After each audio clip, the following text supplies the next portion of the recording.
Hello two family, नमस्ते, प्रणाम, जय माता दी, हर हर महादेव। कैसे हैं आप लोग? उम्मीद करते हैं कि आप लोग बहुत ही अच्छे होंगे, बहुत ही मस्त होंगे। स्वागत है आप सभी का मन्नी मिश्रा के लोकगीत पर। मैं आप सबके बीच एक बहुत ही सुंदर, बहुत ही प्यारा माता रानी का भजन लेकर के आई हूँ।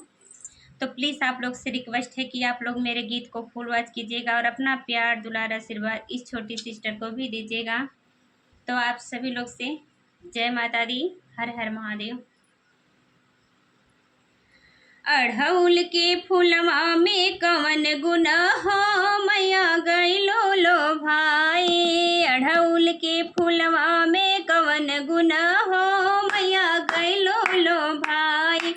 गइलो लो भाई मैया गइलो लो भाई। अढ़उल के फूलवा में कवन गुण हो मैया गइलो लो भाई।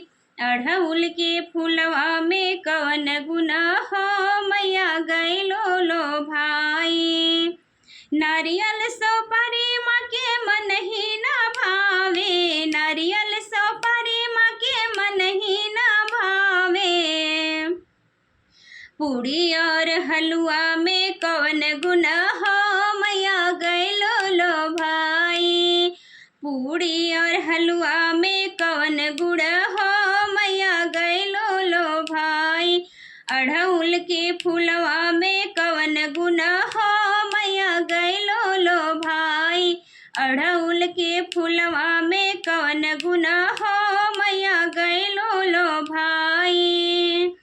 हाथी आ घोड़ा माँ के मन ही ना भावे। हाथी आ घोड़ा माँ के मन ही ना भावे। शेरवा की सवारी में कवन गुण हो मैया गइलो लो भाई। शेर की सवारी में कवन गुण हो मैया गइलो लो भाई।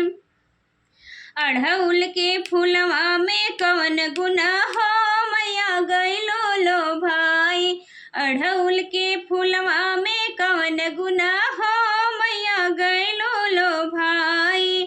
महले अटारी माँ के मन ही ना भावे। महले अटारी माँ के मन ही ना भावे। ऊंची पहाड़िया में कवन गुण हो मैया गइलो लो भाई।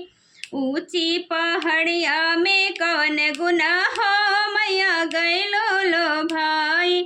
अढ़उल के फूलवा में कवन गुण हो मैया गइलो लो भाई। अढ़उल के फूलवा में कवन गुण हो मैया गइलो लो भाई। जड़ीदार साड़ी माँ के मन ही ना भावे। जड़ीदार साड़ी माँ के मन ही ना भावे। लाली चुनरिया में कवन गुण हो मैया गइलो लो भाई। लाली चुनरिया में कवन गुण हो मैया गइलो लो भाई। लाली चुनरिया में कवन गुण हो मैया गइलो लो भाई। अढ़उल के फूलवा में कवन गुण हो मैया गइलो लो भाई।